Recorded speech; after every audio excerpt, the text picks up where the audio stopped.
Olympiades de biologie, nous allons vous présenter notre projet Édifice. Édifice est un programme de l'Université d'Orléans en collaboration avec les lycées du Loiret. Durant ce programme, les élèves de première et de terminale sont mis en relation avec des doctorants et suivent leur thèse. Dans le cadre de ce projet, nous sommes rendus au CBM, le Centre de biophysique moléculaire du CNRS d'Orléans, qui nous a déjà accueillis une vingtaine de fois. C'est Nadira Chetou qui nous a pris sous son aile, une doctorante qui travaille sur le photovieillissement de la peau. Un vieillissement accéléré de cette dernière, majoritairement induit par des rayons UV du soleil qui peut provoquer des cancers de la peau. Dans le cadre d'Édifice, nous nous sommes intéressés à une partie de son sujet de recherche.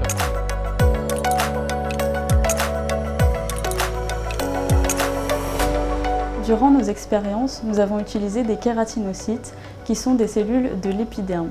L'épiderme est la couche la plus superficielle de la peau et qui par conséquent est la plus exposée au soleil.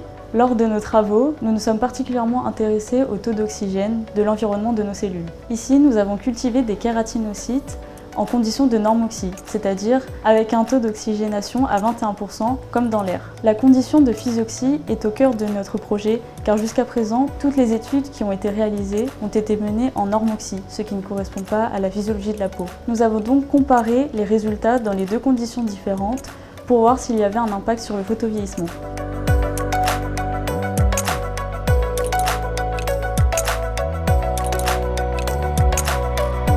Nous avons étudié la protéine NRF2 qui a pour fonction de réguler les gènes antioxydants qui sont responsables du système de protection contre les rayons UV du soleil. Pour cela, nous avons cultivé les kératinocytes pendant plusieurs jours en normoxie et en physioxie. Ensuite, nous avons irradié les cellules sur différents temps afin de reproduire les effets des rayons UV du soleil.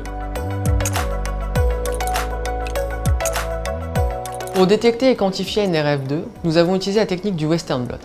Pour cela, nous avons préparé un extrait de nos cellules en culture que nous avons fait migrer sur un gel grâce à un champ électrique. Cela nous a permis de séparer les protéines en fonction de leur taille, à laquelle nous avons rajouté des anticorps spécifiques à NRF2 et qui contenaient un système de révélation. Cela nous a permis d'obtenir des taches et des bandes pour quantifier NRF2.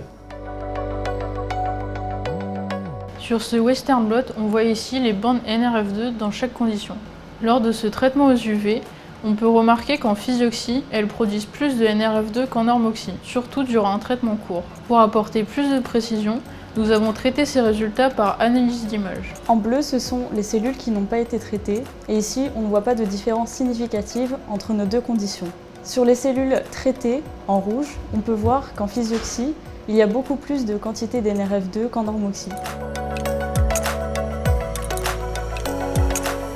Suite à nos études, nous avons remarqué qu'en physioxie et en normoxie, l'expression de NRF2 était différente. Nous avons donc constaté que le taux d'oxygénation pendant la culture des cellules était très important. Pourtant, la plupart des expériences faites de nos jours sont réalisées en conditions de normoxie et ne représentent pas des conditions réelles.